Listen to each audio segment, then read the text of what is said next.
So welcome along to Q&A, and we'll call it happy hour, right? I'm sat here with a beer that's quickly evaporating, and I've had a number of questions that have been submitted, questions that have hit my inbox. I occasionally reach out and say, what do you want me to cover in upcoming episodes? And there's been a few things that I thought I would cover off. And I've got one, two, three, four. I've got five questions that I want to answer. So let's get into this. And first of all, welcome to the Business of Hearing podcast. If you're a private practice hearing care leader that wants to grow reputation, recognition, and revenue and become the obvious choice in your community, then congrats, you are in the right place. Let's jump into these. So first question, what is the best upgrade strategy in 2026? So what is the easiest way to get patients to buy new hearing aids? Look, over the past 8 years since I met this industry, we've tried so many unique angles because historically, the way that people upgraded to hearing aids was you sent out a mailer and the mailer said, great, new technology has arrived from our manufacturer, come and try it, here's a discount, here's a saving. And most of these upgrade mailers was produced by the manufacturer to help you sell units. The problem with that, in my view, is it's written by a manufacturer. What does it tell the patient? The star of the show is the device, not you, the device, which was okay when the patient is absolutely as loyal as they can be, historically a silent generation patient. But more and more, what we need to do is tell the patient that they should buy an upgraded device through you. And we need to get that equation right of why us and why the upgraded technology. Now, the one thing I've observed over trying lots and lots of angles is if the upgrade campaign is part of a bigger movement as a practice, it's significantly more successful. What I mean by that is most upgrade campaigns are like, we're doing an offer for 2 weeks, come and buy it. They're okay. If they're correctly timed, correctly positioned, they can do okay. The bigger play, if you want to do hundreds of thousands of dollars, is different. And that is you have a wider play where an upgrade period is only part of it. So I'll give you an example. Practice, we'll call them Practice A. They introduced a local give back program. The local give back program was announced to their database. We are now giving back to the community. We're utilizing refurbished devices and we're fitting them onto people in need who otherwise wouldn't be in a financial position to achieve better hearing. They started telling the stories of the people they're helping, people in hospices, people who are prioritizing the needs of others, people who found themselves in financial difficulty, whatever the story may be. And they did a wonderful job of fitting people, helping people, documenting it, and turning that into something that they do as a practice. They pushed that, they told that, it was written in their website, it was written in their newsletter. It's a nice way that they can show that they're giving back, they care, and naturally, they're people who are trying to do some good in their community. So once that's the story that they're doing, when they then reach out to say, hey, patient, as you may have seen, we've launched this give back program. We're helping these people. It breaks our heart. There's so many people who otherwise won't be in a financial situation to achieve better hearing, and we're keen to do something about it. Our goal this year is to help 50 people in order to be fitted with reconditioned devices. Given that your devices are over 4 years old, we're writing to you with an elevated trade-in value on your existing devices to help you step into something new for a saving, while your existing devices will be refurbished, reconditioned, or donated to somebody in need through this charitable program that we've launched. All of a sudden, that is a very, very powerful play because what happens is it flips the dynamics. Because the way that we all make buying decisions is emotion first, logic second. We want to buy that shiny BMW because it will fulfill that dream we've always had, or we identify how we'd look in it. And then we justify it through the numbers are right. It's got good ISOFIX points in the back for the kids, whatever it may be. With hearing care, typically in an upgrade, it's rarely the emotion first. It's usually logic first, then deal with the emotion second. This campaign would restructure that. This puts the emotion first. I'm going to help somebody by doing this. It's not a selfish decision. It goes on to help somebody else, and I get the benefit of a saving on new technology. Like that is a combination that works very, very well. Another way you could go with this, a bigger story, is Practice B have just helped a local theatre install Auracast. It's cost them a little bit of money to do so. Not a huge life-changing amount of money, but an investment nonetheless. It's turning into press release. It's turning into stories. They're telling their patients, hey, we've helped that theatre to invest in Auracast, which means now you can actually enjoy the theatre properly as a hearing aid wearer. It then means when they reach out for an upgrade campaign and they say, hey, by the way, we've just done all this work with this local theatre. You may have seen, by the way, your hearing aids don't have Auracast. Let's get you into them. Come in for an appointment. Let's help you to step into Auracast hearing aids so you can actually enjoy the theatre and modern life a little more. And when you do, we'll gift you 2 tickets to the theatre so you can take somebody that you care about and experience it for yourself with your new devices. Like, story adds up following the work being done in advance. That's where I see upgrade campaigns being much more than transactional and creating big revenue surges and upgrading people into new technology. And at least the people who don't step into it, they walk away feeling better about your practice because you're giving them the story that justifies who you are, that is unique to you. So hopefully that helps answer that one. Second question, what will hearing care look like in 2030 in your opinion? Yeah, I think fundamentally I put it down to, I think practices will be digitally discovered first. They'll be AI supported in terms of many of their internal operations and front desk. They'll be uniquely, sharply positioned, content driven, and then expertise rewarded. So let me just explain that a little further. What I think the future may look like, if I look into my crystal ball, is the likes of Google and OpenAI are not going to be as generous to small businesses as they have been in the past. Because Google have been very good to small businesses. If somebody makes a search online right now, as long as you do roughly the right things, they're going to put you in those blue links. Now, if we move to an AI search first world, which is where we're going, what do they recommend? Typically, it's here's a few options.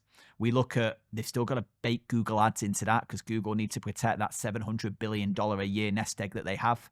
ChatGPT are launching ads this year. They've just announced it a few days ago as I'm recording this. They've got to somewhat bake that into their recommendations. There is going to be a chance here that being discovered through traditional search engine or AI search is a lot more challenging. How are people going to discover you if they can't find you via search engines? Then, in my view, content and reputation are some of the key ways to do that. So search discovery on social media is going to be key through the content that you're producing. I think AI is going to very much help with the front desk, answer the phone better than a human could, schedule patients with much more ease and create a lot of efficiency for you.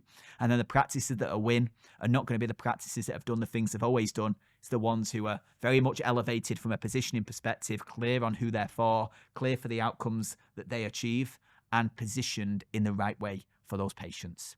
So it's very much, where's the world going? If I knew exactly, I'd be playing the stock market game more than the hearing care game. But that's where I believe it will go over the next few years. Question 3. If you had $1,000 to invest in a brand new practice, what would your marketing focus be? So if you're opening a new practice today and you're like, I want to get patients, where would I be spending $1,000? Tell you what, Guinness will help this. The answer, in my view, is I'd play the content game. What does that mean? To be specific, I would be producing a quantity of quality video content. I'd be putting yourself out there. I would be explaining, hey, I've just opened up ABC Hearing. We help people with this puzzle to achieve this core desire, this core desire, this core desire. Come and see us. The next day, I'd be producing another one. Too many people wait far too long before addressing a hearing challenge. What really drives me crazy is, people prioritize their eyes and get their eyes checked regularly. They go for a dental checkup every year. They go and get their cholesterol checked after a certain age. More people are more comfortable getting their prostate checked than their hearing checked. Like, you could very much lean into this and tell the story, right? More people should prioritize their hearing. It leads to this. It leads to this. Like, you could just put a lot of content out. And that's where I would be looking at how you can become discovered in a way that doesn't cost you much to do. This isn't an advertising game. I'd be more inclined if I was a brand new practice to have a really, really active social media channel than an active website, a brand new website. Like, I think that would be the game if you're chasing quick wins, and then knowing how content compounds, that may, depending on the size of your community, be the way that you break through, you become known, and you become chosen. At number 4, what was my biggest lesson in 2025, or what was your biggest lesson in 2025? I suppose I'm reading it the right way.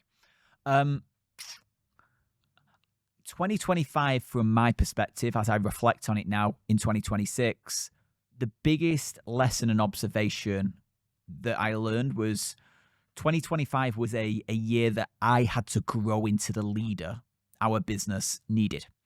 Because before 2025, I am possibly what have been my strengths, but also my weaknesses as the business evolves, is I like just to help people and say yes to things. Now, the result of that has been great. I think that's been a big part of why the business has moved forward. I like getting into people's puzzles and then helping them find solutions to it, and typically put the monkey on my own back of like, okay, let me fix this for you. What I learned very much in 2025 is, as the business evolves, you hire leaders to do leadership roles. You actually doing that causes more issues. The more you start just putting monkeys on your back that you then try and delegate to other people, the more confusing and challenging it becomes. So what I learned in 2025 was my job as a leader. My job as a leader is to not take all the weight. It's to ensure that I lead the people that lead the people. And when you do that, it makes everything much simpler, but it's not easy. It means you need to change tendencies, habits, things that are very much baked into you that have got you so far but won't get you to the next place. So I think that was a big one for me. I had to grow into the leader the business needed, not try to create the business and mold the business into working around the way I want to work, which was a bit of a puzzle. And then last question, why don't you like advertising? I think I know what this is referring to.